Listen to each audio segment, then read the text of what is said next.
Agradecemos por prestigiarem o lançamento da Revista Jurídica da Defensoria Pública da Bahia, volume 7, composta de 10 artigos, 3 relatos de experiências e um estudo de caso, cuja temática versa sobre defensoria pública, população em situação de rua, pessoa em sofrimento mental, pessoa com deficiência e pessoa idosa. Nós registramos e agradecemos a presença do diretor da Escola Superior da Defensoria Pública do Estado, Clériston Cavalcante de Macedo, da ouvidora adjunta da Defensoria da Bahia, Zenilda Natividade, da Procuradora do Estado, a senhora Maria Angélica Santos Rodrigues, representando o governador do Estado, também da presença da senhora Cínzia Barreto, que é diretora-geral da Escola Superior da Advocacia, representando a presidente da OAB, Daniela Borges,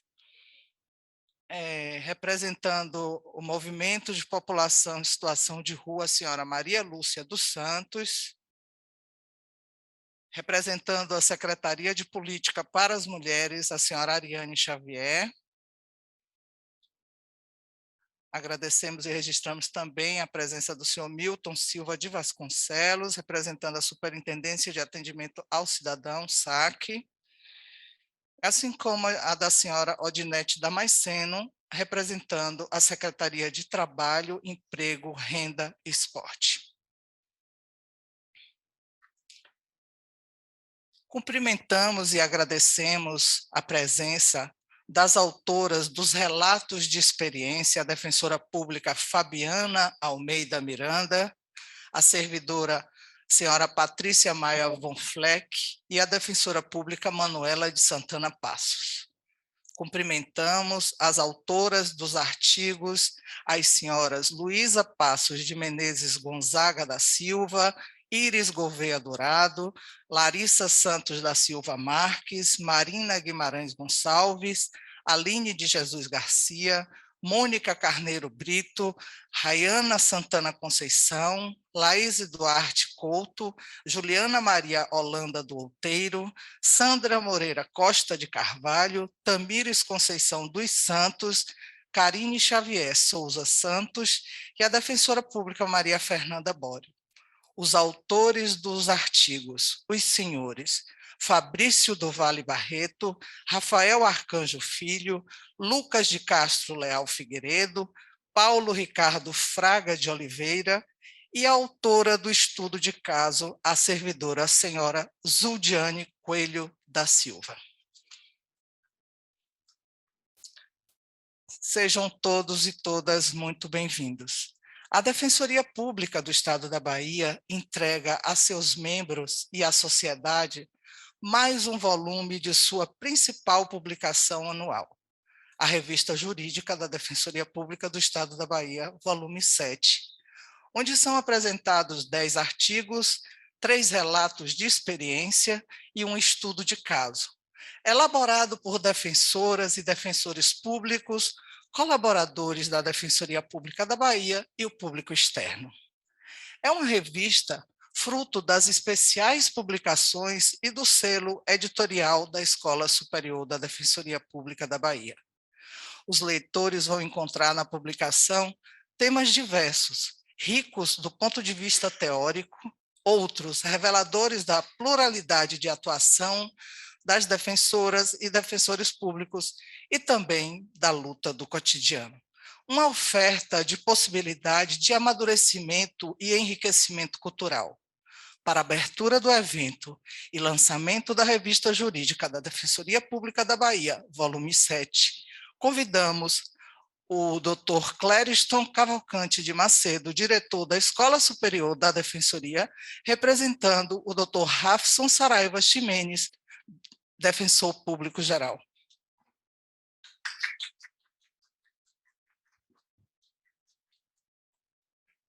Bom dia a todos, bom dia a todas, bom dia aos que estão nos assistindo através da plataforma Zoom. Agradecer a presença, pedir licença para tirar a máscara, aproveitando essa oportunidade, estar um pouco distante. é um momento de muita felicidade para a Defensoria e para a Escola Superior da Defensoria Pública fazer o lançamento. Mas antes, eu queria saudar na pessoa da Procuradora do Estado, mãe de 2 defensores da Defensoria Pública da Bahia, doutora Angélica, em nome de quem eu quero cumprimentar todos e todas que estão presentes, que já foram nominados aqui por nossa amiga cerimonialista Socorro. Com a distinta honra, apresento a Revista Jurídica da Defensoria Pública, volume 7, 2022. A presente edição é o 3º volume da série da Defensoria Pública e Minorias, cujo volume versará sobre o tema Defensoria Pública, população em situação de rua, doença mental, pessoa com deficiência e pessoa idosa. De pronto, já ressalto a inovação trazida nesta edição, englobando não só artigos. Essa edição traz em seu bojo artigos, relatos de experiência e estudo de casos, os quais levantam discussões importantes acerca de temas que interessam não apenas a comunidade acadêmica, mas a todos e todas que, de alguma forma, estão ligados e ligadas ao direito e à questão social. Interessam aqueles que entendem o discurso como um importante instrumento de construção, revisão, robustecimento institucional, enrola a língua, principalmente em tempos em que a aparofobia cada vez mais se torna presente em nossa sociedade. Os leitores navegarão nas páginas em travessia das mais ricas e temáticas reveladoras de um papel significante da Defensoria Pública, com estudos voltados para os grupos vulneráveis ou vulnerabilizados. Temática sensível e importantíssima para a nossa sociedade. Falar sobre o tema nesta edição tão propulsor e sempre atual é expor sobre a política pública de inclusão da Defensoria Pública, uma instituição de Estado. É falar sobre a população em situação de rua, tão relegada à adjacência social, sobre o sofrimento mental tão estereotipados. Pessoas com deficiência e pessoa idosa ainda tão negligenciadas socialmente, é decorrer, acima de tudo, sobre as vidas e cotidianos dos grupos vulneráveis, tendo a Defensoria Pública como interlocutora de seus anseios, que é um dos imperativos prementes desta instituição. Além do mais, todos os trabalhos aqui previstos têm em comum a oferta e oportunidade de amadurecimento e enriquecimento cultural. Que este trabalho seja de grande valia e temos certeza de que, construindo um novo caminho para uma sociedade cada vez menos desigual, com foco na produção científica de qualidade, fomento e debate e na pluralidade de todos os temas aqui propostos. Por fim, gostaria de registrar meus sinceros agradecimentos ao trabalho desempenhado pelos componentes do Conselho Editorial, que aceitou esse desafio de fazer uma revista inovadora. Aos defensores, defensoras, servidores, estagiários, estagiárias da Defensoria Pública, além dos colaboradores externos que auxiliaram para a divulgação, orientação, formatação e análise desse trabalho. Esta é a revista, o volume 7, que está sendo lançado hoje. Boa sorte, boa leitura, e vamos dar continuidade a esse lançamento com a apresentação de uma forma simples e rápida de alguns dos autores e autoras que fizeram parte dessa revista. Eu fico muito feliz porque nós estamos encerrando também a atividade deste ano da ESDEP, e nada mais simbólico do que encerrar as atividades do que ofertar para a sociedade baiana artigos tão importantes, questionamentos para que nós, de alguma forma, contribuamos, hoje tá difícil, para uma sociedade cada vez mais equânime e menos desigual. Bom dia a todos, com a palavra nossa Socorro. E para a sua saudação, representando a sociedade civil, nós convidamos Enilda Natividade, ela é a nossa ouvidora adjunta, que nesse ato representa a ouvidora geral, Sirlene Assis. Obrigada, Socorro. Bom dia a todos e a todas, as pessoas presentes aqui nesta sala, as pessoas que estão assistindo virtualmente. Parabenizar a Defensoria, né, pela revista, a 7ª revista, a revista que é publicada anualmente. Parabenizar todos os autores e autoras por esse grande trabalho, por esses temas trazidos, temas caros, né, que, na verdade, precisam ser pensados, precisam ser trabalhados e precisam ser, na verdade, colocados em prática. Aqui, nesse espaço Canela, por exemplo, nós temos o Pop Rua, e diariamente a gente faz uma escuta, né? Uma escuta assim, muito criteriosa. Antes de vir para cá, inclusive, eu tenho um rapaz, já há umas 2 semanas que ele está circulando aqui, aguardando um abrigamento. E hoje ele entrou lá na sala todo feliz, já consegui, já estou abrigado. Então, são essas situações que nós precisamos pensar e fazer acontecer. A Defensoria, ela tem um trabalho assim de excelência com essas questões de idoso, população de rua, com a questão da pessoa com deficiência, e nós precisamos articular com os órgãos de justiça, com os órgãos do Estado, com a sociedade civil, para fazer acontecer, amparar essas pessoas. São pessoas que realmente precisam ser amparadas, e o trabalho ele precisa acontecer de forma que a gente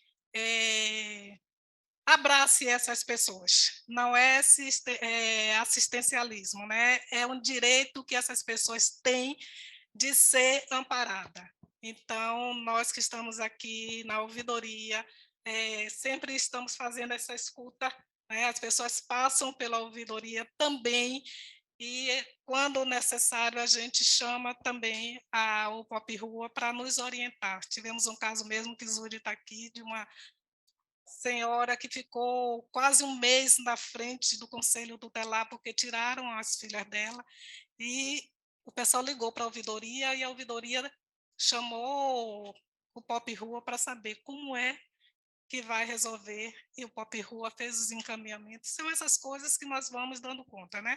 Mas parabéns para vocês, né, que fizeram essa busca, colocaram essa busca nessa revista, que vai ser de extrema importância para todos que com ela tiver para fazer seus trabalhos, suas leituras, seus encaminhamentos. Parabéns a todos e a todas. Iniciando as saudações das autoras e dos autores, convido à frente a Defensora Pública da Bahia, Fabiana Almeida Miranda, cujo relato de experiência, núcleo Pop Rua da Defensoria Pública do Estado da Bahia.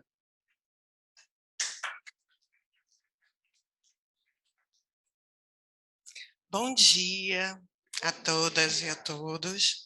Estou muito feliz de estar aqui, né, para poder falar com vocês sobre o relato, e mais feliz ainda eu fiquei quando eu soube do lançamento, né, do edital do chamamento de artigos e de relatos de experiências dessa revista com o tema de população em situação de rua e sofrimento mental, que era justamente os temas que eu trabalhava.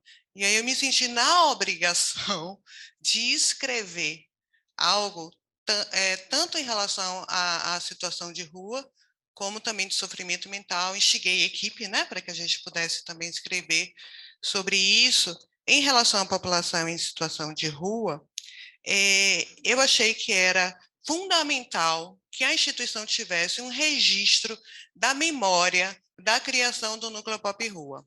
O Núcleo de Atendimento à População em Situação de Rua, especializado e específico, no âmbito da especialidade de direitos humanos, para fazer esse atendimento multidisciplinar à população em situação de rua, é uma prática exitosa, de excelência, como foi falado aqui pela ouvidoria, que recebeu diversos prêmios nacionais, inclusive foi apresentado num evento internacional da América Latina, e aí a gente tinha que ter um registro, né, sobre isso.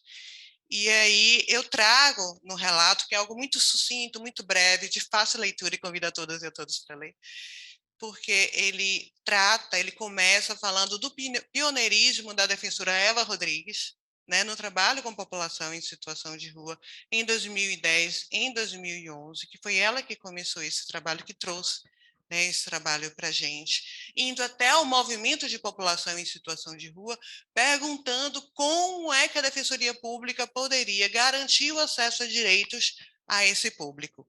O elemento essencial e norteador do trabalho do Núcleo Pop Rua é justamente esse, que é perguntar ao movimento legítimo que traz a voz das ruas para que eles falem e norteiem o nosso trabalho de tutela coletiva e individual deste público. No relato, eu trago o conceito de população em situação de rua, que é o conceito institucional da Resolução número 3 de 2018, que criou o Núcleo Pop Rua, e é o conceito normativo também da Política Nacional sobre População em Situação de Rua, do Decreto Federal 7.053, que fala que é um público heterogêneo, em situação de extrema pobreza, que não tem moradia ou que mora em situação completamente insalubre, e que tem a rua como seu local de sustento ou de moradia. Coloco que o elemento essencial hoje, conceituador da população em situação de rua, é a ausência de moradia, que é algo completamente desumano e que faz com que as pessoas não tenham nem a possibilidade de ter um abrigo para as intempéries e para a violência. E só isso, só a situação de rua já é desumana, já é violadora de direitos humanos e exigem um trabalho de promoção e reparação específico que o Núcleo de População em Situação de Rua da Defensoria traz para a gente. Trouxe também o início da nossa itinerância, né, da equipe do Pop Rua em Movimento, que a gente tem uma equipe também que é de excelência, e que a gente teve a Van Pop Rua graças à gestão do defensor, né, no nosso diretor hoje, Dr. Clériston, que trouxe essa possibilidade para esse trabalho. Demonstro também que existem violações específicas de direitos humanos que só a população em situação de rua sofre, que é a violência aporofóbica, pelo só o fato de estar em extrema pobreza, em situação de rua, eles sofrem essa violência, que é principalmente, infelizmente, as pessoas que morrem queimadas ainda em nossas ruas, apenas por estarem naquele lugar, naquele momento e naquela situação, de não serem reconhecidas como pessoas humanas. Falo também de outras violações específicas, como a insuficiência de vagas, né, em unidade de acolhimento, o desligamento de serviço público, que é o desligamento de unidades de acolhimento, né? A falta de acesso ao direito à saúde, porque eles não conseguem comprovar, apresentar um comprovante de endereço que impedem que ele tenha cartões SUS para poder acessar, né, o direito à saúde. E trago principalmente, porque o meu tempo é muito curto, de que o principal cerne, né, da atuação do Núcleo Pop Rua, e aí eu falo de como é que a gente trabalha, é a atuação através da resolução extrajudicial dos conflitos, porque a população em situação de rua não consegue sustentar o acompanhamento de um processo judicial, o comparecer a uma audiência, e a rua urge uma resolução. Então, o foco da equipe, num trabalho completamente horizontal de defensor, defensora e equipe, é buscar resolução extrajudicial através de contatos, de diálogos, de e-mail, de WhatsApp, de ofícios e de reuniões, para que a gente possa promover e reparar as violações de direitos humanos e tentar diminuir a grande violação que é essa situação. Foi um relato completamente instantâneo, fotográfico, do período pós-pandemia, que a gente ainda está no meio da pandemia, né? Mas o período mais remoto e dessa transição para essa volta, entre aspas, da normalidade. Então, é algo instantâneo. Eu não sabia que seria promovida quando eu escrevi o artigo, né? E agora, tendo sido promovida para a instância superior e não estando mais trabalhando com situação de rua, passou a ser um legado do meu trabalho e da equipe que a gente construiu ao longo desse tempo. Eu fico muito feliz por a gente ter conseguido fazer isso. Leiam que vale a pena. Obrigada. Tchau.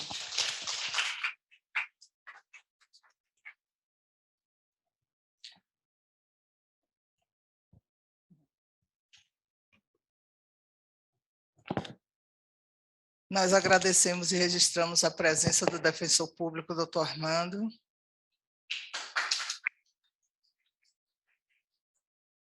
E com o seu relato de experiência, a pessoa em situação de rua no banco dos réus, relatos de experiências na defesa deste público no Tribunal do Júri da comarca de Feira de Santana, nós convidamos para a sua saudação a defensora pública da Bahia e a autora desse relato, a doutora Manuela Passos, Santana Passos.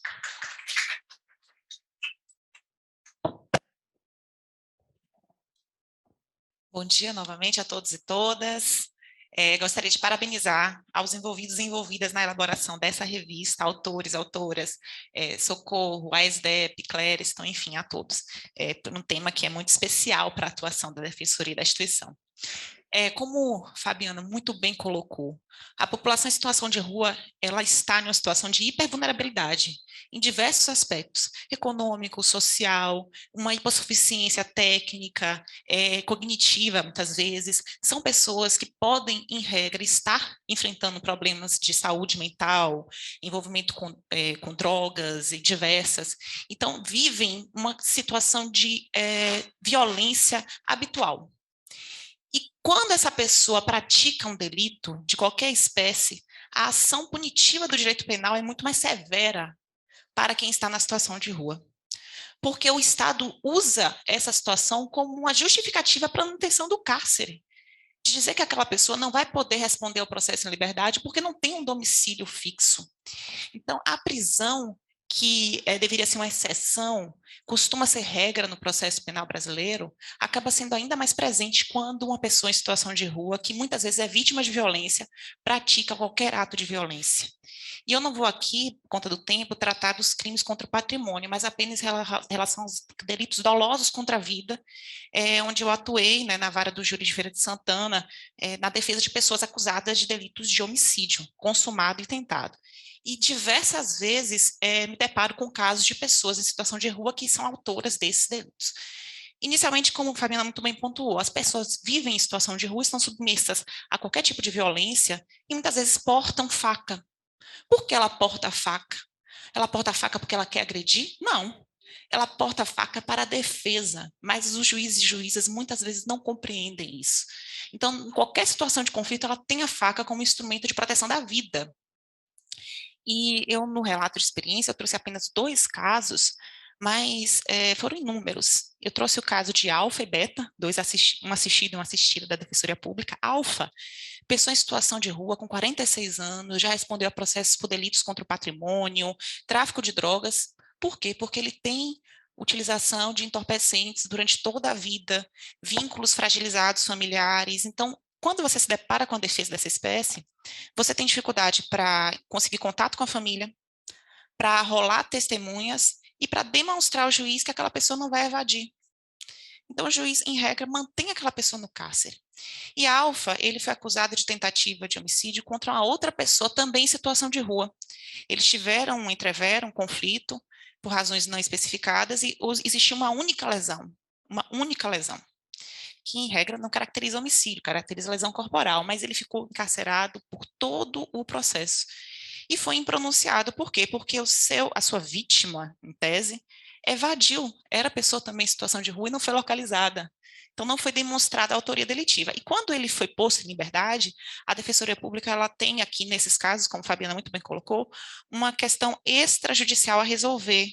Ele não tinha qualquer vínculo, não tinha para onde ir, estava encarcerado por quase 1 ano, então a gente tentou uma instituição que pudesse acolhê-lo para fazer um período de abstinência, né, do uso de entorpecentes, que foi muito grande, e ele permaneceu nessa instituição por cerca de 1 ano. Eu acompanhei esse caso por 2 ou 3 anos, praticamente 3 anos, e acredito que agora possa ter retornado à sua família ou também voltado à situação de rua. A gente não tem como ter esse controle perpétuo, infelizmente.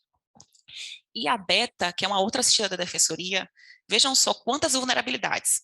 Mulher, preta, pessoa com deficiência mental e pessoa com deficiência física. Ela não tinha uma perna, porque em uma outra situação anterior, ela teve um conflito também nas ruas e foi violentada e perdeu uma perna. E mesmo utilizando muleta, em uma situação de transtorno, ela utilizou uma garrafa, chegou na porta de um estabelecimento comercial e utilizou essa garrafa no pescoço de uma das funcionárias, sem nenhum motivo aparente. E com certeza ela ficou encarcerada. Mas a situação é que ela não sabia o seu próprio nome quando foi apresentada na polícia. E a investigação ela não foi concluída no prazo legal. Eu utilizei os instrumentos da Defensoria Pública, assistente social, para tentar fazer um acompanhamento próximo dela, tentar encontrar algum familiar, sem êxito. Manejei habeas corpus, que a prisão já era ilegal. E vejam só, foi instaurado um incidente de insanidade mental dela e o Tribunal de Justiça não a soltou, não a encaminhou para um outro tratamento, uma outra instituição que pudesse melhor atender as necessidades dessa pessoa.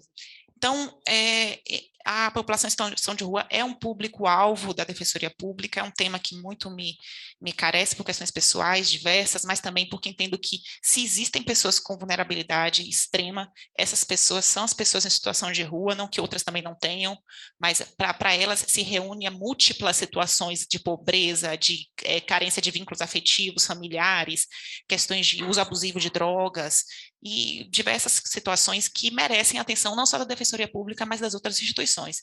Então, foi só uma busca de tentar fazer com que o operador do direito penal reflita que aquela pessoa ela é muito mais vítima do sistema do que autora de um delito. Então, convido a todos e todas a lerem o meu relato de experiência e a tentar fazer reflexões sobre esse tema tão primoroso e tão caro para a Defensoria Pública. Obrigada.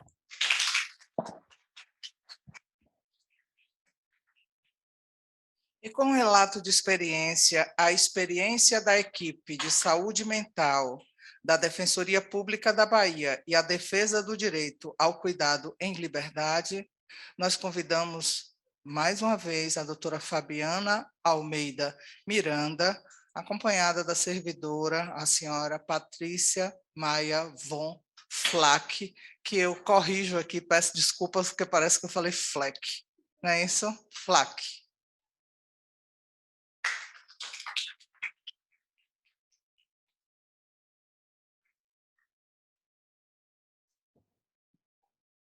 Então, bom dia.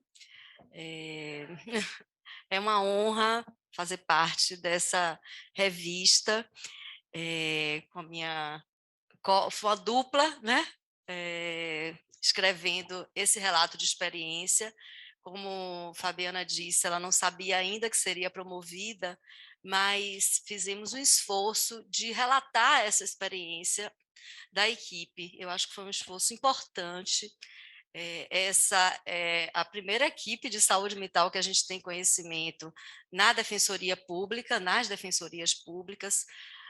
Acreditamos que, inclusive, é um tema que está numa relevância muito grande, inclusive nos últimos anos, com todas as perdas políticas, né, que tivemos. E o relato a gente propõe é um relato simples, onde tem uma introdução que a gente conta um pouco da história da criação dessa equipe. Então, eu já atuava aqui no núcleo Pop Rua com a doutora Fabiana e a doutora Eva, e a gente atendia muito da população de rua com sofrimento mental intenso. Só que esse encaminhamento da população de rua em sofrimento mental intenso era mais complicado ainda, porque além da rejeição por estar em situação de rua, havia uma outra rejeição e preconceito por estar em sofrimento mental ou ser usuário de álcool e outras drogas. Então, as portas estavam ainda mais fechadas e a gente compreendia que era necessário uma atuação de fortalecimento da política, da rede de atenção psicossocial para o acolhimento a essas pessoas. Porque tanto a rede de assistência social recusava essa população em situação de rua com transtorno mental, ou usuária de álcool e outras drogas, como a rede de saúde mental também recusava e se fechava mais para as pessoas com transtorno mental em situação de rua. Então, eram pessoas que estavam assim bem no meio, né, continuam nesse meio, e a equipe surge dessa iniciativa de doutora Fabiana e de doutora Eva, para organizar uma ação, tanto numa perspectiva dos atendimentos individuais que chegassem à defensoria, e aí tem o relato de experiência justamente falando de como essa equipe foi constituída e dos campos de atuação.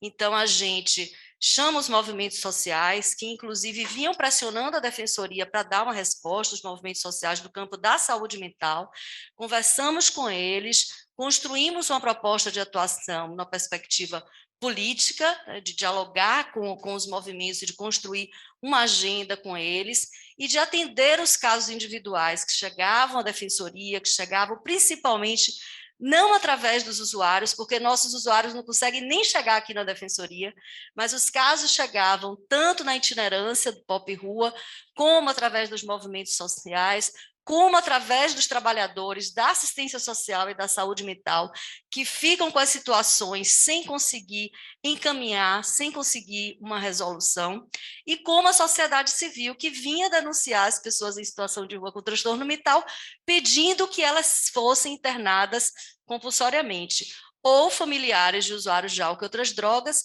que vinham sempre à defensoria solicitando o que a defensoria não deve fazer, que é a internação compulsória dessas pessoas. Então, com base nessas situações, a gente inicia a atuação da equipe nessa perspectiva extrajudicial. Então, a gente vai dialogando a partir de cada caso que vai chegando, mas também a gente vai construindo essa agenda com os gestores, chamando esses gestores para dialogar, chamando os trabalhadores, fazendo um certo trabalho também de, eu diria, desconstrução desse preconceito dentro da própria defensoria, para dizer assim, olha, aqui a defensoria não é o lugar de solicitar essa internação. O papel da defensoria pública é fortalecer a rede de atenção psicossocial, não é estar solicitando essa internação compulsória que a família vem solicitar, por nem saber que existe um lugar para ser cuidada. Uma família que nem foi cuidada.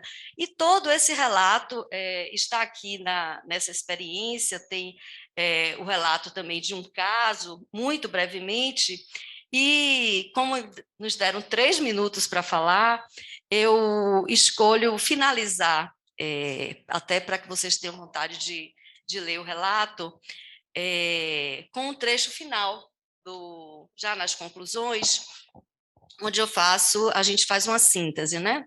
Ao longo desses 3 anos de trabalho, experienciamos muitas desalegrias. Desalegrias foi uma experiência que eu tive com um usuário em situação de rua, com transtorno mental, onde ele olhou para mim chorando, assim, e disse, é muita desalegria. E eu, assim, fiquei muito emocionada quando eu vi aquele, entre aspas, louco, aparentemente psicótico, chorando e dizendo que era muita desalegria. Mas compreendemos que em cada encontro sempre há uma possibilidade de desver o mundo e continuar a andar a vida em liberdade. O importante, aprendemos, é não desistir. E nessa perspectiva, os casos individuais atendidos pela equipe são utilizados para dialogar e pressionar os gestores municipais e estaduais para a implementação e o fortalecimento das políticas intersetoriais que viabilizarão o direito ao cuidado. Este tem sido um campo de atuação da equipe permeado por tensionamentos e encontros tristes, diria o filósofo holandês Spinoza, considerando o contexto atual de desfinanciamento e retrocessos da política de saúde mental antimanicomial, em que os interesses políticos se sobrepõem aos direitos humanos individuais e coletivos. Ainda assim, seguimos insistindo, questionando, dialogando, recomendando, fiscalizando, denunciando e judicializando quando pertinente. Finalizamos esse breve e importante relato de experiência compreendendo que a existência de uma equipe de saúde mental na Defensoria Pública já é resistência. E, neste sentido, é preciso seguir trabalhando no cotidiano, entre os bons e maus encontros e convivências, nos espaços e tempos possíveis, quer seja a rua, a casa, as instituições, as universidades, a defensoria, entre as vicissitudes e as potências da vida. E como Bourdieu, não podemos dizer que refletimos sobre tudo, mas sim que, dado o que se passa no mundo neste momento, e que é tão grave, não é possível, quando se é pago para se ocupar do mundo social e se é minimamente responsável, ficar em silêncio, não tentar dizer a todos um pouco daquilo que se crê ter aprendido à custa de todos sobre este mundo. Então, esse relato de experiência é esse compromisso de poder dizer aqui um pouco do que aprendemos e convocar a todos que lerem esse artigo a lutar essas boas lutas junto conosco. Obrigada.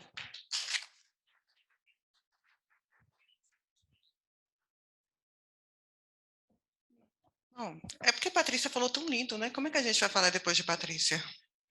Mas o que eu queria enfatizar em relação a esse artigo é o cuidado em liberdade, né? De que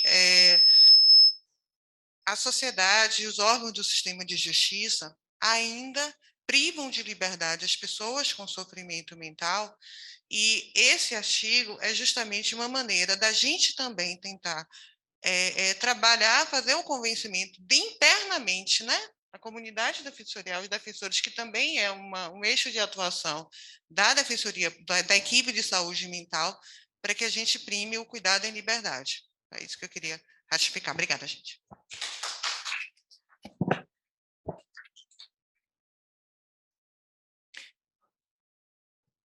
E sobre o artigo Registro Tardio de Nascimento de Pessoas em Situação de Rua e de Pessoas com Graves Problemas de Saúde Mental em consagração ao princípio da dignidade da pessoa humana, nós convidamos a autora, a senhora Juliana Maria Holanda do Outeiro. Ela é analista jurídica da equipe de saúde mental da Defensoria Pública da Bahia.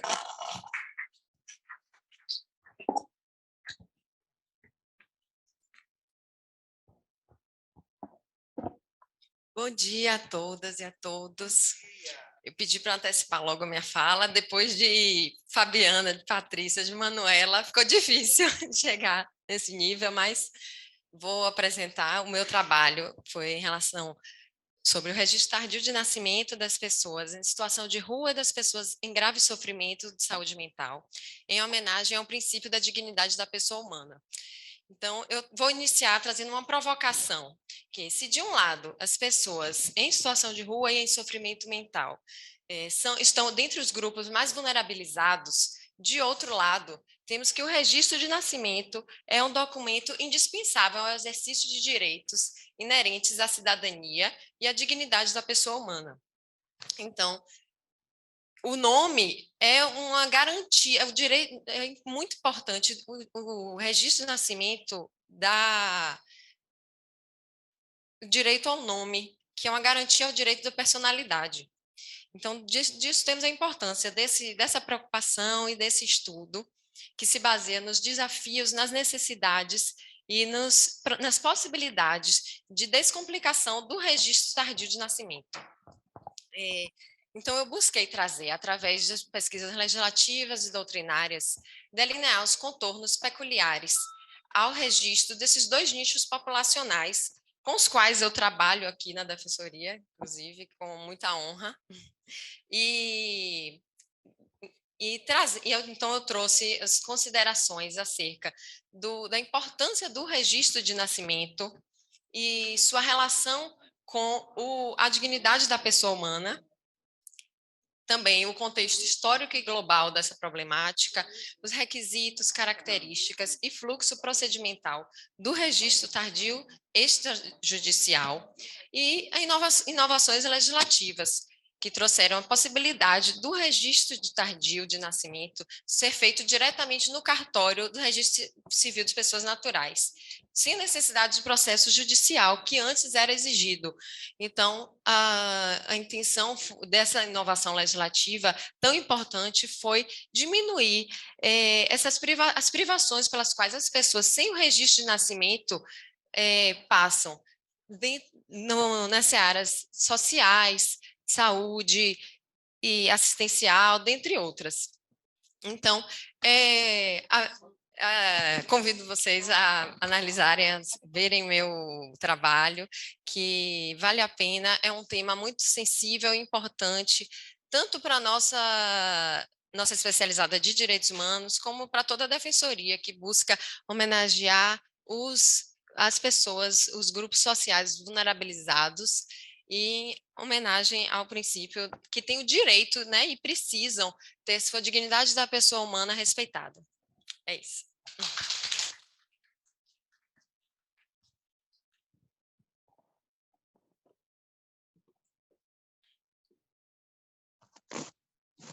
E com o artigo científico Na Rua Cê Não Pode Tá Mal, posicionamentos e elementos de subjetividades nas concepções de saúde para pessoas em situação de rua, cuja autoria é... Probleminha técnico aqui, gente. Só um minutinho, por favor. Pedimos desculpas.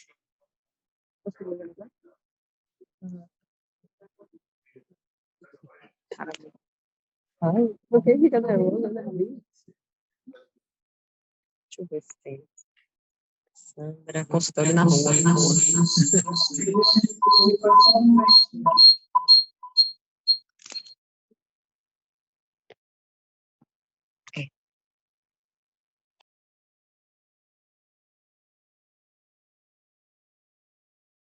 Então, com o artigo científico, Na Rua Cê Não Pode Tá Mal, posicionamentos e elementos de subjetividades nas concepções de saúde para pessoas em situação de rua, autoria de Rafael Arcanjo Filho, Iris Gouveia Dourado, Larissa Santos da Silva Marques, Marina Guimarães Gonçalves e Aline de Jesus Garcia. São mestrandos e mestrandas no programa de pós-graduação em Alimentos, Nutrição e Saúde da Universidade Federal da Bahia, UFBA, pesquisadores do Núcleo de Estudos e Pesquisa em Alimentação e Cultura, NEPAC, UFBA.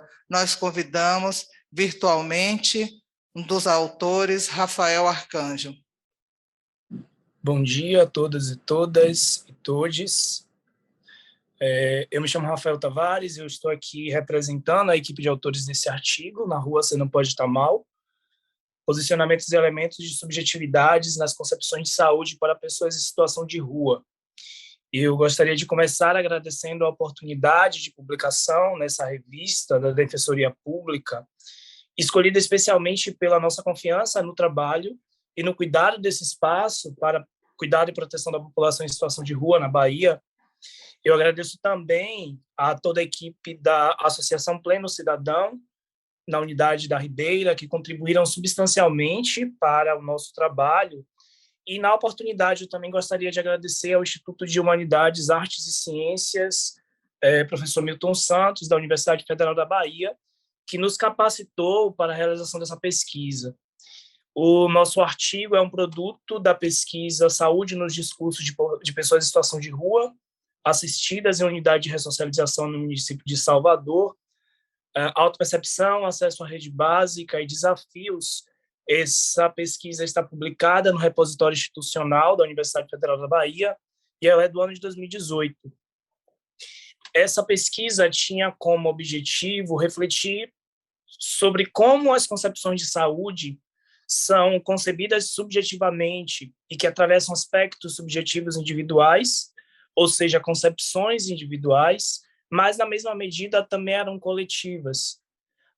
nós entendemos que as subjetividades nos ajudam a elucidar que a percepção de saúde é relativa e transpassa aspectos biossociopolíticos que estão enraizados nesses grupos sociais, pois na mesma medida de se perceber que é inerente a cada sujeito, há uma máxima influência de se vivenciar a saúde no seu aspecto coletivo. Nesse sentido, essa pesquisa nos proporcionou perceber que a vulnerabilidade, a percepção do estigma, a pouca ou nula confiança nas instituições de saúde e a precariedade dos serviços para esse grupo podem funcionar como fatores que dificultariam a busca efetiva pelos aparelhos públicos de saúde e, assim, diminuir a procura por ações de cuidado. Enquanto na pesquisa preliminar, nós pesquisamos sobre as subjetividades de maneira coletiva para se pensar a saúde para um grupo de pessoas em situação de rua, que, de alguma maneira, temos o viés aí da socialização, então, existem ainda pesquisas a serem desenvolvidas sobre a saúde as percepções de saúde da população em situação de rua que não está em uma unidade de acolhimento, uma unidade de ressocialização. No artigo que nós publicamos nessa revista, nós estamos refletindo, através da metodologia da teoria dos posicionamentos, sobre os modos de pensar e perceber saúde a partir de elementos de subjetividades incorporados nas narrativas de uma única pessoa em situação de rua, que foi escolhido como interagente e protagonista deste estudo, Para isso, primeiramente, nós discutimos alguns resultados, resumidamente, alguns resultados que foram encontrados na pesquisa preliminar e tomando de algumas narrativas que dão conta de abarcar esse sentido subjetivo da saúde para a pop rua. E, em seguida, nós analisamos os discursos de José. José é um nome fictício que nós escolhemos para respeitar os protocolos do Comitê de Ética em Pesquisa. E José, ao ser motivado a narrar sobre suas experiências e percepções de saúde em sua condição de rua, numa entrevista individual, não estruturada, discursou sobre situações de preconceito e exclusão que ele sofre em diferentes ocasiões sociais e que culminam em narrativas subjetivadas pelo estigma. No intercruzamento dessas experiências, das suas experiências de rua, José nos apresenta um modo de pensar saúde que está condicionado à sua percepção de invisibilidade, aponta essa vulnerabilidade biopsicossocial da população em situação de rua como marcador de subjetivação e elege as necessidades de saúde que funcionam para ele como elementos de subjetividade para entender saúde. Dentre esses aspectos, nós destacamos, principalmente do espaço que nós estamos vindo, do programa de pós-graduação em Alimentos, Nutrição e Saúde, a fome como um desses marcadores e como um desses elementos de subjetividade para entender saúde, que é um dos aspectos que José traz nas suas narrativas como fundamentais para ele se perceber como um indivíduo não saudável. E, finalmente, imbuídos dos sentidos que são produzidos para e pelo conceito de saúde, a partir dessas falas de José, esse artigo vai buscar compreender como os discursos são costurados, são atribuídos a partir dessas experiências individuais para se traduzirem de maneira coletiva o que alcança o mesmo sentido socio-interacional nessa concepção do termo saúde. Então, eu finalizo essa fala dizendo que esse artigo ele vem buscar dar luz a uma população que é muito negligenciada, principalmente nos estudos e na formação do profissional de saúde. Então, esse artigo ele vem tentando dar um sentido e dar um protagonismo a esse público para mostrar que ainda há muito o que se discutir, há muito o que se pesquisar. Muito obrigado, gente.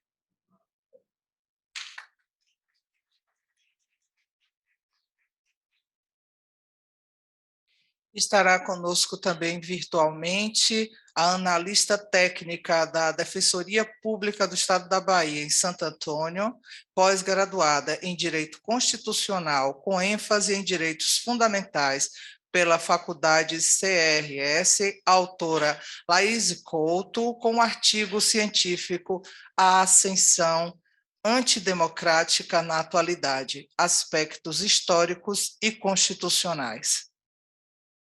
Bom dia a todas as pessoas presentes. Sou servidora, aqui analista de nível superior em Direito em Santo Antônio de Jesus, e esse artigo ele foi fruto da minha pós-graduação em Direito Constitucional, né, em que eu resolvi falar sobre democracia. Acho que influenciada, né, por todos os últimos acontecimentos, não só no Brasil, mas no mundo inteiro, com a ascensão de discursos antidemocráticos em vários lugares. E eu gostaria de buscar entender como nós podemos chegar, as sociedades em geral, né, as pessoas podem chegar a esse ponto de apoiar discursos como esse, não só as pessoas, a população, mas também como as instituições democráticas, até no contexto de constituições democráticas mesmo, apoiam esse tipo de discurso e permitem, inclusive, que cheguem ao poder. Muito embora o meu artigo não tenha esse recorte específico da revista, de falar sobre as pessoas em sofrimento mental, em situação de rua, mas analisando mais profundamente, nós podemos chegar à conclusão de que é muito difícil que esses direitos sejam garantidos em sociedades não democráticas. A tendência é que esses direitos, os direitos das minorias, não só essas, mas como todas as outras, sejam cada vez mais negligenciados no contexto antidemocrático. Aí, nesse sentido, eu busquei fazer no meu artigo uma linha do tempo, falando sobre diferentes países, contextos históricos e constituições em que houve essa ascensão antidemocrática durante toda a história da humanidade, partindo principalmente da Alemanha, né, lá do século XX, até atualmente, falando inclusive do contexto brasileiro, né, onde tivemos vários episódios de flerte com símbolos autoritários, antidemocráticos, enfim. Falei no artigo sobre as características de como a gente pode identificar esse tipo de ascensão antidemocrática na nossa sociedade, identificar lá desde o início, porque essas manifestações antidemocráticas e autoritárias, elas têm características bem específicas e muito parecidas. Apesar da gente não perceber no primeiro momento, elas têm características bem marcantes. E as pessoas não percebem, né? No geral, as pessoas não percebem, as pessoas aderem a determinados tipos de discurso, e isso vai evoluindo e chega num resultado desastroso, né? De negligência, de destruição de direitos e de retrocesso. Falei também no nosso contexto de pandemia, que muito influenciou, né? Esse momento de crise muito influenciou na ascensão de determinados tipos de discurso em vários lugares do mundo, pelo contexto de crise, e aí eu desenvolvo isso no artigo também. Falei sobre alguns aspectos que, muito embora tenham características parecidas, né, em vários lugares, mas existem aspectos novos que surgiram agora, com a tecnologia, com as redes sociais, que influenciam muito mais e que tornam esse processo muito mais destrutivo para a democracia e para os direitos fundamentais, que são as fake news, que influenciam nas eleições, e outros elementos como neopresidencialismo e constitucionalismo abusivo, que são elementos muito novos, muito atuais, e que eu busco trazer os conceitos no artigo para nos levar a entender esse processo. Falei também sobre o papel da Suprema Corte, importantíssimo, né, das Supremas Cortes, na proteção da democracia e da Constituição, e falei também sobre essa questão da garantia dos direitos fundamentais no contexto de pandemia, o estado de coisas inconstitucionais, nesse contexto de pandemia e de ascensão antidemocrática, pela destruição dos direitos e pelos retrocessos, né? Pelos inúmeros retrocessos. Então, todo esse contexto me levou a escrever esse artigo. Convido a todos a ler, porque está bem interessante. Fiquei muito feliz de ter sido aceito para ser publicado na revista da Defensoria. Fiquei muito honrada, muito embora o recorte não seja específico, né? De saúde mental, de pessoa idosa, enfim, de todas as outras especificidades do tema, mas que indiretamente ou diretamente tem tudo a ver, porque garantir a democracia é garantir direitos. Muito obrigada a todos.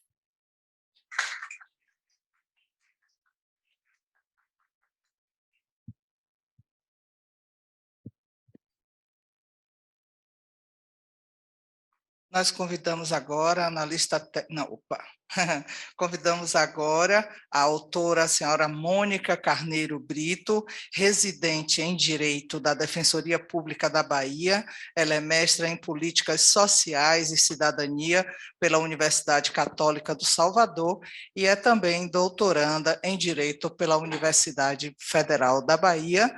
o seu artigo científico, o Estado Constitucional Inclusivo e o papel da Defensoria Pública na garantia e ampliação da reforma psiquiátrica.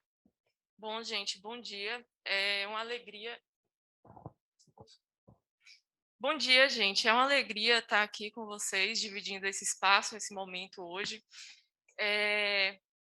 Mas, sem mais delongas, vamos direto ao artigo. Nós sabemos, né, que a reforma psiquiátrica do início do século trouxe uma grande quebra de paradigma ao considerar, ao reconhecer a pessoa com sofrimento mental enquanto verdadeiro sujeito de direito. Só que hoje, em torno de 2 décadas depois da reforma, nós ainda vemos que tem uma imensa diferença dada à pessoa com sofrimento mental que praticou conduta prevista como crime pela lei penal. E isso evidencia uma necessidade de se avançar na reforma psiquiátrica, de que ela precisa abarcar também esses sujeitos. Os manicômios judiciários precisam ser abolidos, porque são instituições de violência e, enfim, no meu artigo eu trouxe uma perspectiva realmente abolicionista dessas instituições, trazendo um recorte constitucional dos direitos fundamentais desses sujeitos e convidando e provocando a Defensoria Pública, enquanto o seu papel de defensora e promotora de direitos humanos, principalmente das pessoas hipervulnerabilizadas, trazendo que não é apenas uma necessidade de se lutar contra os retrocessos, mas também lutar em favor da ampliação da reforma psiquiátrica. Era algo bem rápido mesmo que eu tinha preparado, é só isso. Obrigada, gente.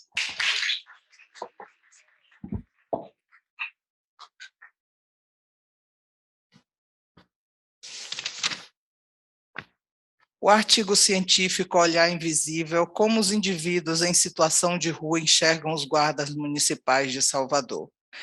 Autoria de Tamires Conceição dos Santos, Karine Xavier Souza Santos, Lucas de Castro Leal Figueiredo, Paulo Ricardo Fraga de Oliveira, mestrandos e mestrandas no programa de pós-graduação em Alimentos, Nutrição e Saúde da Universidade Federal da Bahia.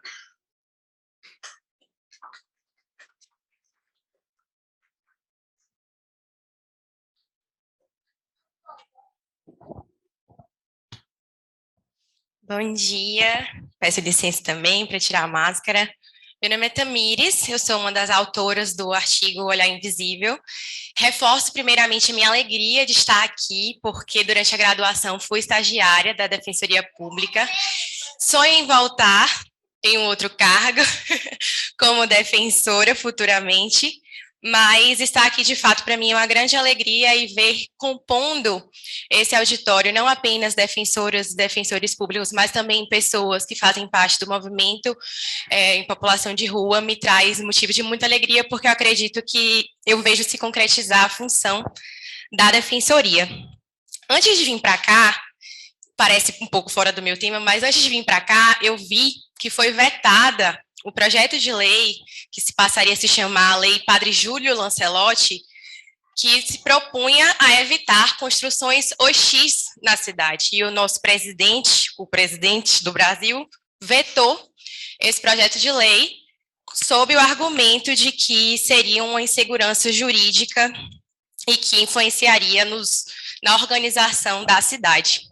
Isso me lembrou muito meu artigo, porque quando eu entrei em contato com pessoas que estavam em situação de rua para entender como é que eles enxergavam os guardas municipais de Salvador, antes deles ingressarem no tema dos guardas municipais, eles falaram sobre como a arquitetura de Salvador era hostil e como isso estava sendo ainda mais fortificado nos últimos tempos, com a construção de paralelepípedos, com a inclusão de diversas estruturas para que eles fossem ainda mais retirados de um espaço que eles já não têm, né?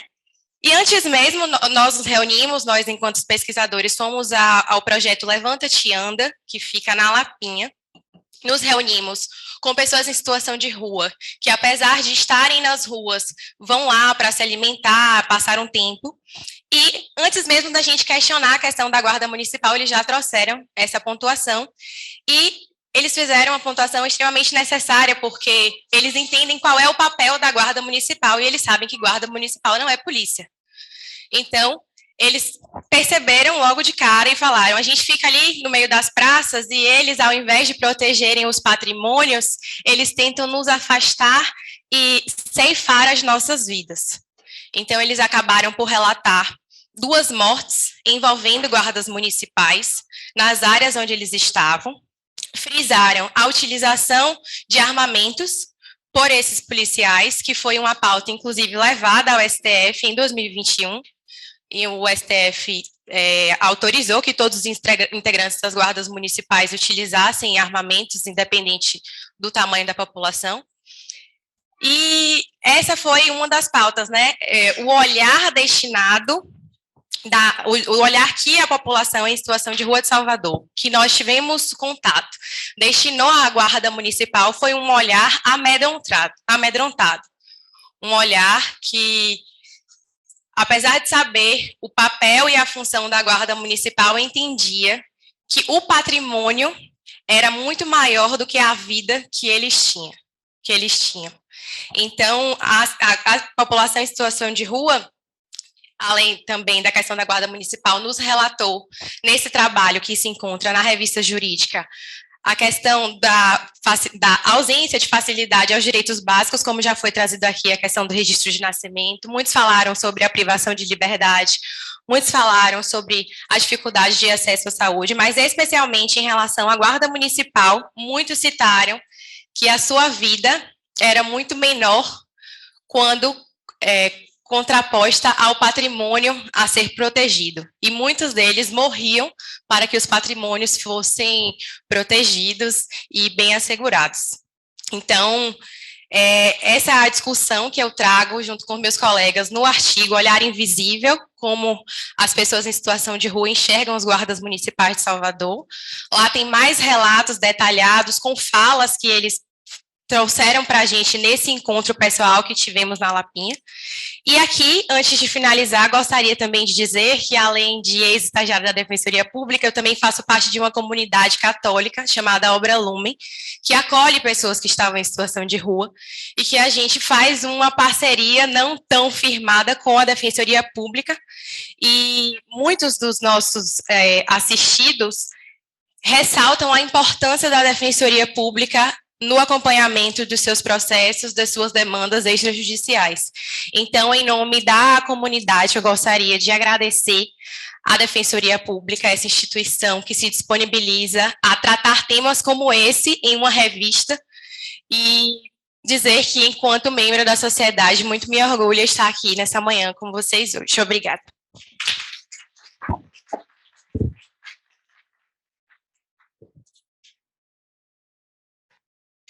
E com o artigo científico O Princípio Constitucional da Universidade e o Direito à Saúde para a População em Situação de Rua no Brasil, nós convidamos a autora, assistente social, com atuação na Defensoria Pública do Estado da Bahia, na especializada de Direitos Humanos no Núcleo Pop Rua, a senhora Sandra Moreira Costa de Carvalho.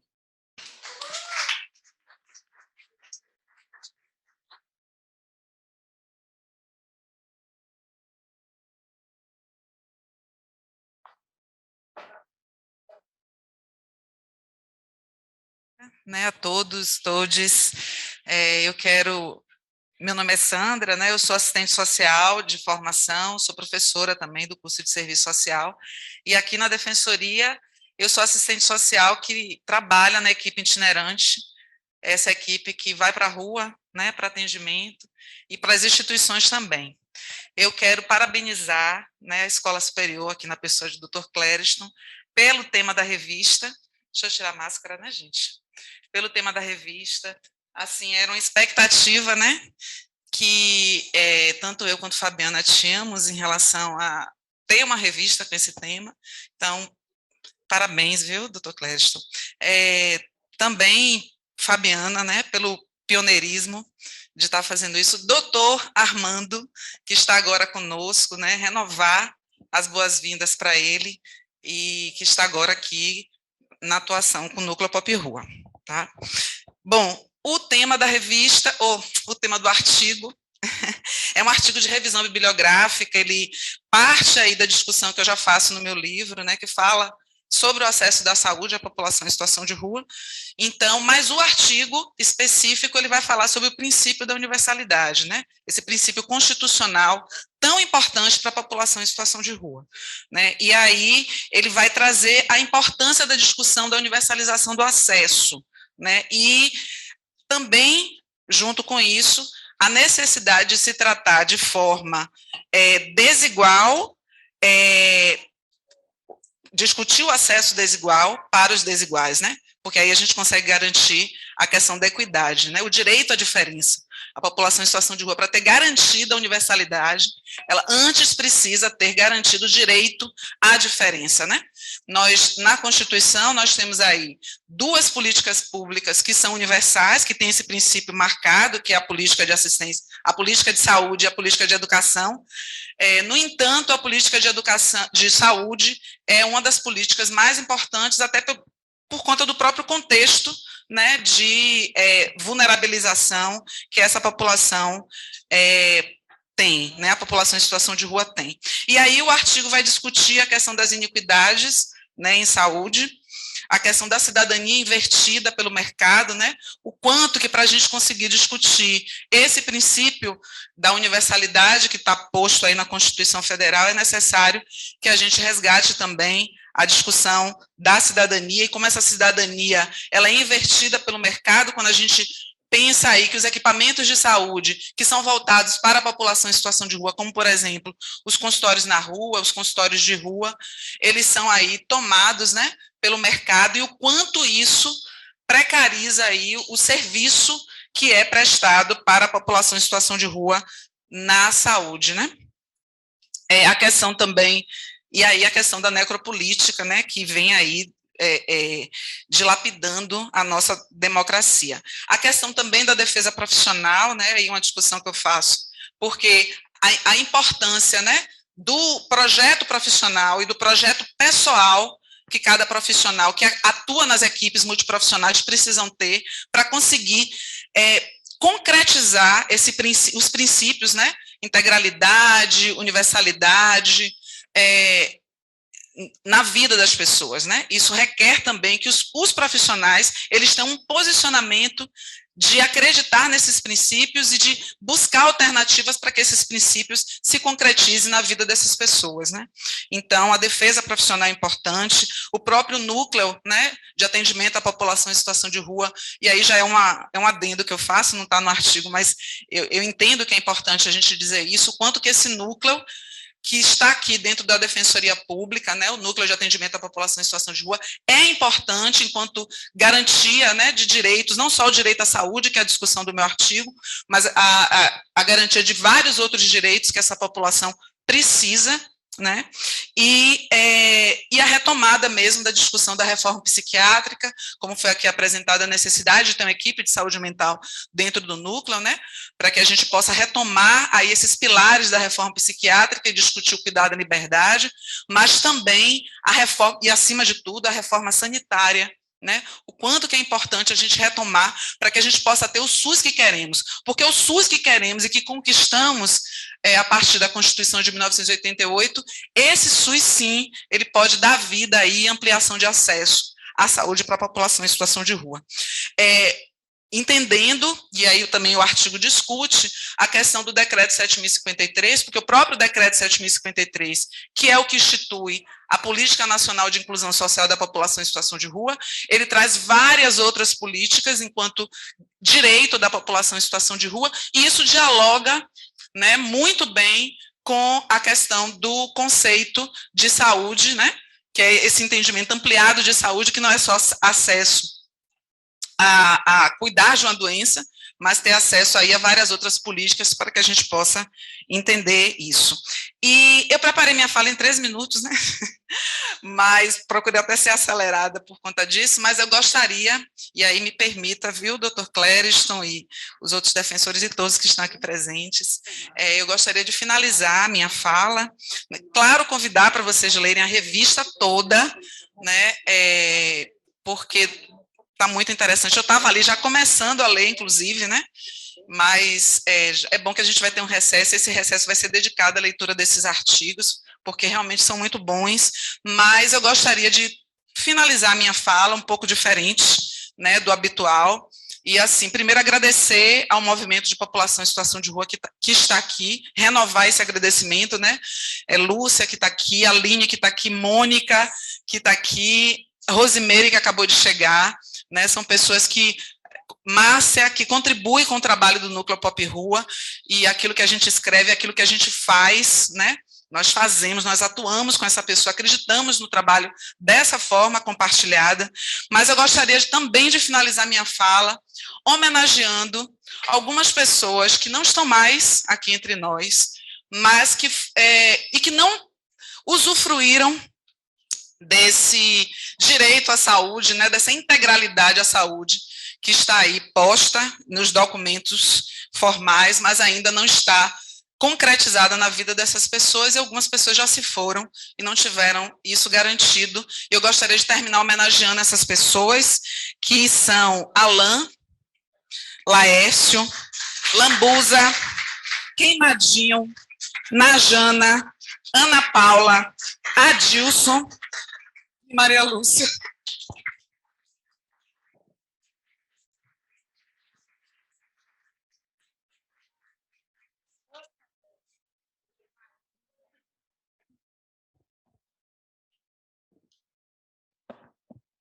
E com o estudo de caso, o papel da Defensoria Pública enquanto instrumento de garantia de direito à maternagem de mulheres em situação de rua, nós convidamos a autora Zuldiane Coelho da Silva, ela é analista técnica da Defensoria Pública do Estado da Bahia, especializada de Direitos Humanos do Núcleo Pop Rua.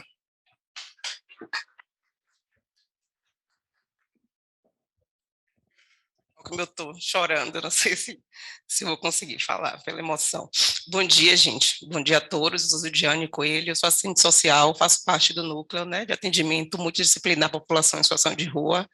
Primeiramente, eu queria pedir licença, né, às mulheres do movimento que estão aqui hoje, Mônica, Márcia, Meire, Aline.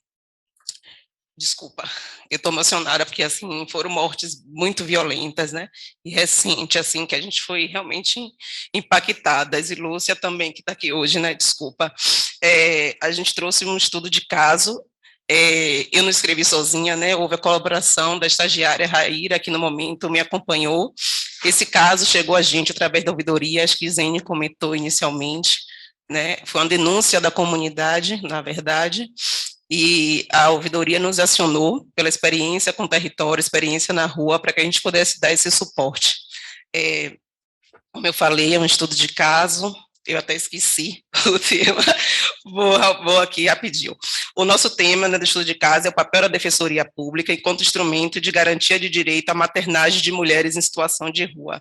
Então, a gente vem trazer assim, um tema que é muito caro, né, para as mulheres em situação de rua. A Aline está ali com o filho, né, tem filhos, essas mulheres estão aqui, têm filhos, e assim, é uma invisibilidade que essas mulheres têm vivenciado nas ruas, né? As ruas não são pensadas para essas mulheres só são vistas a partir da maternagem. A gente não usa a maternidade, né? A gente fala maternagem porque a gente vai passar a olhar de um outro lugar. A convivência, a relação dessas mulheres com o filho, a relação dessas mulheres com a comunidade, como elas se relacionam com o território e como essas famílias são estabelecidas nesses territórios.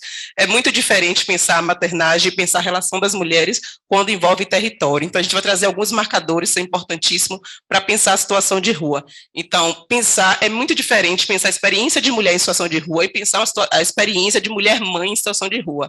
É um marcador muito diferente. Então, a gente vai trazer a questão racial, que é central para pensar a experiência da população em situação de rua. Obrigada, querida. Obrigada. a gente vai falar, como eu disse, né, falar essa experiência. Então, os marcadores que a gente vai utilizar, território, que território é central para pensar a experiência dessas mulheres na rua, a questão racial, pensando que são a maioria das pessoas que experienciam a rua, a questão de gênero, a gente vai tratar a questão de gênero, porque é como essa sociedade estabelece as relações entre homens e mulheres, que vai definir o que é ser mulher nesses territórios. Então, a gente trabalha a partir disso, e a experiência dessa mulher, como eu falei, não chegou, ela não era uma mulher em situação de rua, ela passou a vivenciar a rua depois da retirada dos filhos. Então, assim, houve uma negligência, né, do Estado, dos serviços que falharam com essa mulher. Então, assim, eu pensando, né, esse artigo, com essa colega discutindo, eu digo, o nosso intuito, né, além de visibilizar, né, é ampliar esse debate, e, além de tudo, é denunciar o racismo institucional, né, o racismo estrutural e a violência que infringe o corpo dessas mulheres diariamente. Então, assim, a maternagem é negada para essas mulheres em situação de rua, né? O Estado não tem esgotado todas as possibilidades de acolhimento ou de suporte para que essas mulheres se mantenham, né, com seus filhos. O que é pensado, primeiramente, é na retirada, como se essas mulheres não tivessem direito de ser mãe. E acho que uma coisa importante que a gente traz, essas mulheres na rua não são consideradas mulheres, né? Então, talvez, a única forma, né, de ser considerada e respeitada, desculpa, eu estou ainda nervosa por conta das situações, enfim, mas, assim, a única forma de ser considerada mulher é ser mãe, né? E assim a defensoria trabalha nesse intuito de garantir o direito à maternidade dessas mulheres. E aí a gente tem dialogado com os serviços. Acho que é importante, né, pensar a defensoria enquanto instrumento do sistema de justiça que garanta o direito à maternidade dessas mulheres, que elas não percam o direito à maternidade, mas dialogando com outros serviços a possibilidade de garantir isso. A gente está falando de uma rede. Essa rede precisa funcionar para garantir o direito integral, né, dessas mulheres, dessa família, de viver. Acho que é isso. Obrigada, gente.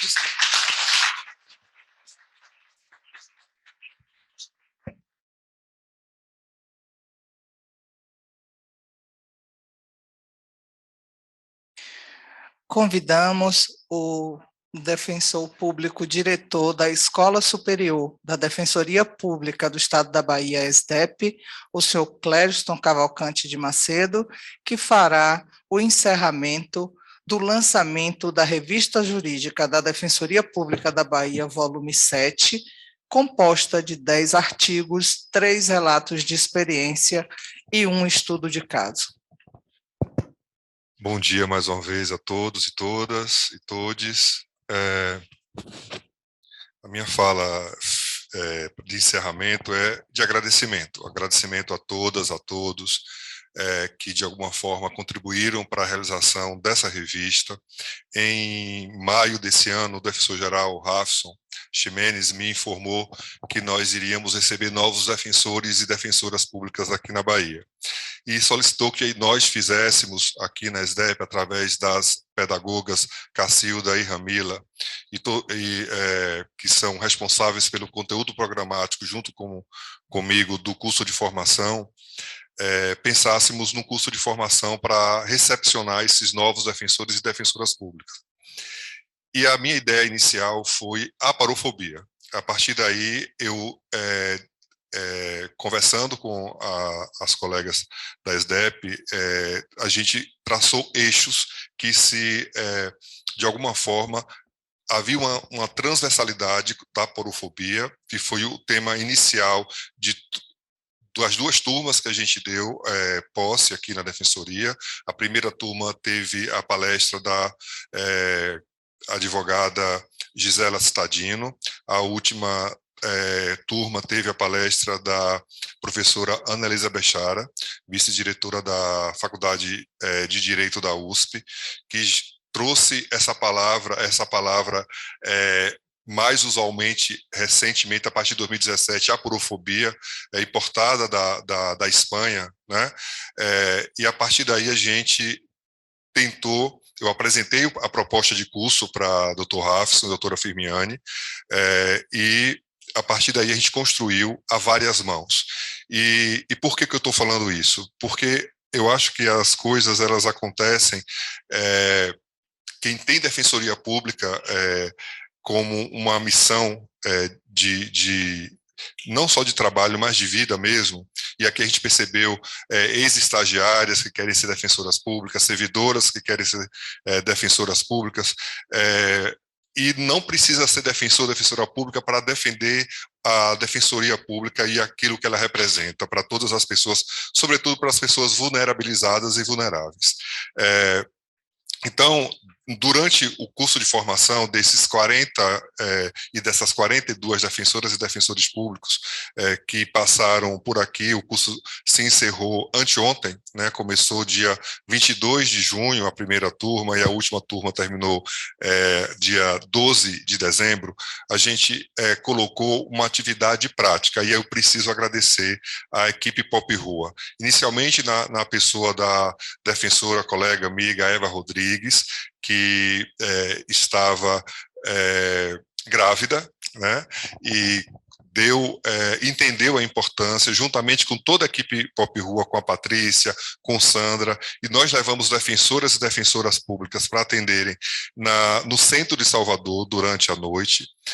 Esse atendimento foi dado continuidade com a vinda do doutor Armando. Quero agradecer a sensibilidade de dar continuidade ao trabalho que vinha sendo feito por Eva, por Fabiana, e com toda a equipe. Então a gente levou defensores e defensoras públicas para instituição de longa permanência de pessoas idosas, a gente levou defensoras e defensores públicos para o CAPS, nós levamos defensores e defensoras públicas para o Hospital Psiquiátrico Juliano Moreira, a gente levou defensoras e defensores públicos no curso de formação para...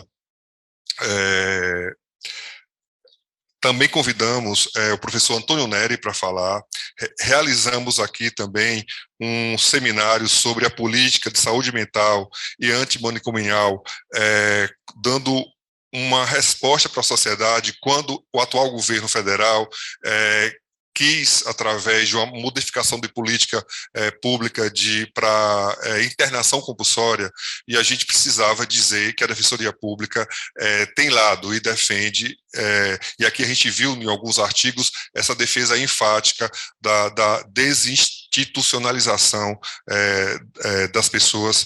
Então a gente trouxe esse debate para dentro da Defensoria, que foi muito rico, e esse debate foi encaminhado para para a equipe de transição do presidente Lula.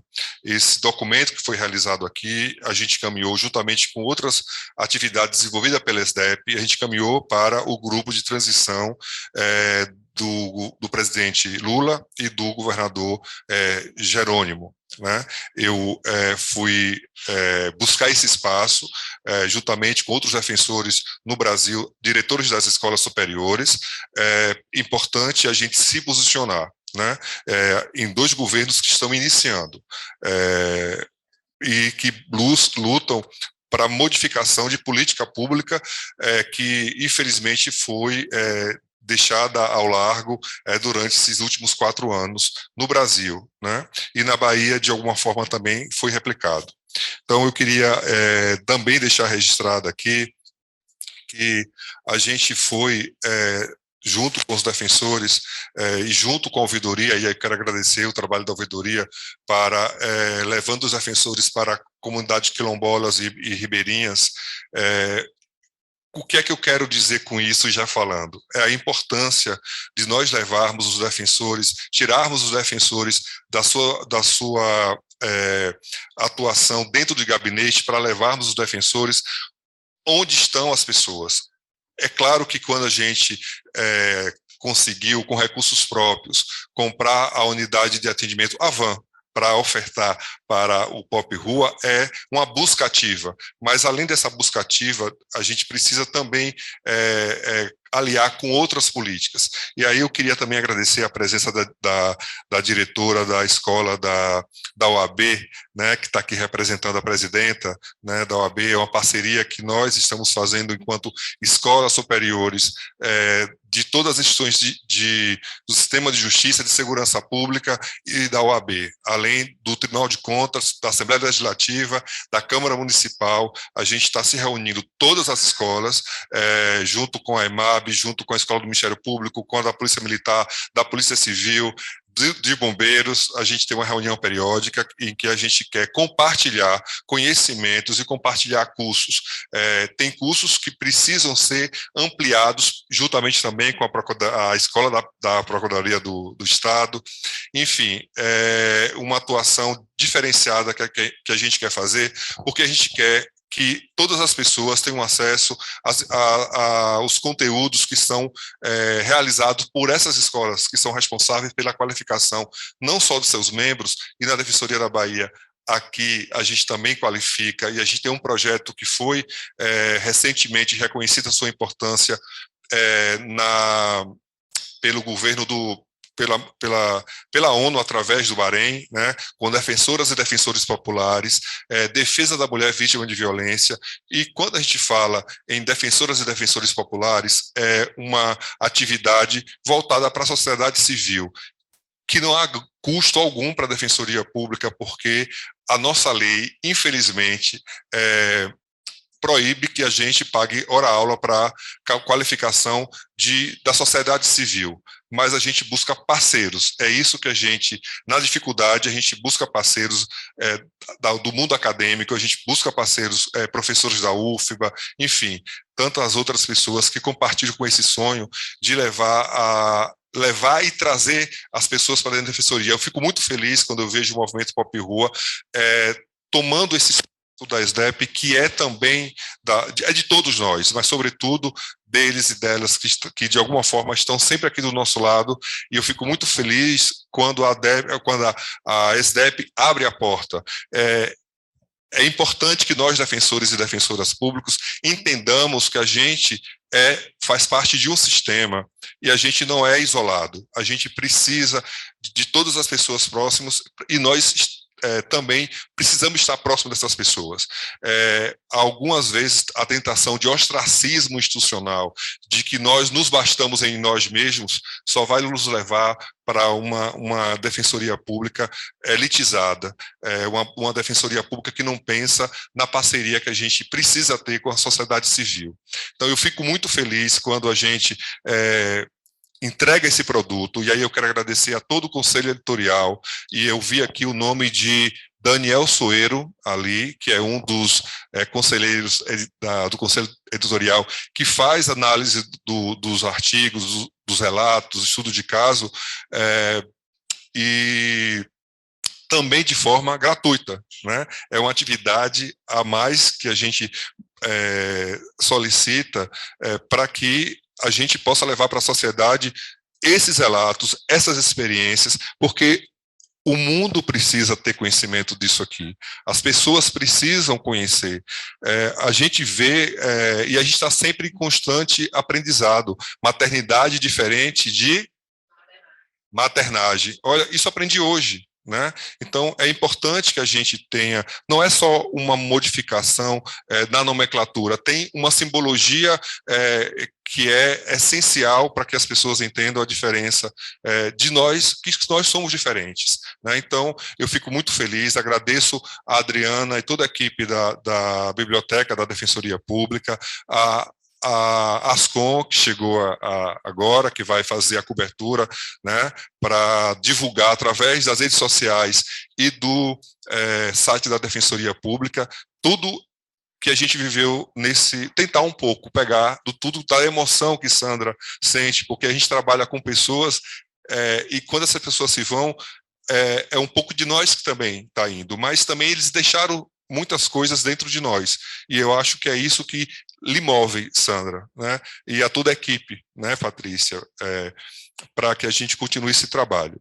Então, eu quero mais uma vez agradecer a todos e todas, boa leitura, que a gente consiga replicar, a gente conseguiu levar para o FAGE a possibilidade de impressão de 600 exemplares para os 402 defensores e defensoras públicas, e depois a gente vai encaminhar também para as outras instituições, porque as pessoas precisam ter conhecimento dessa revista. E eu fiquei muito honrado quando deixa eu procurar aqui o nome da senhora, Cise, pediu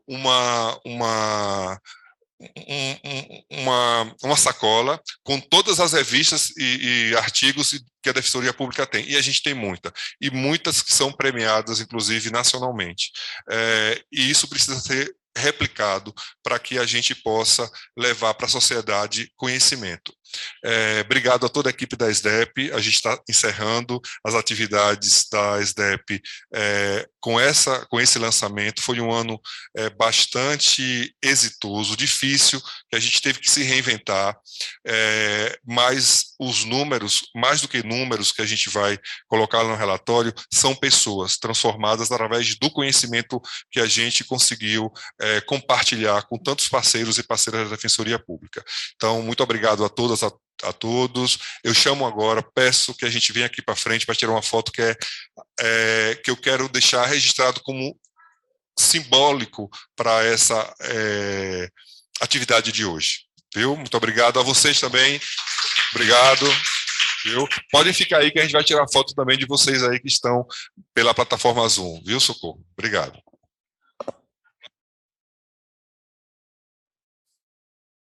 Da Bahia, agradecemos a presença de todos, de todas, e lembramos que a edição do 7º volume da revista da Defensoria Pública estará à disposição a partir de amanhã no nosso site. Bom dia.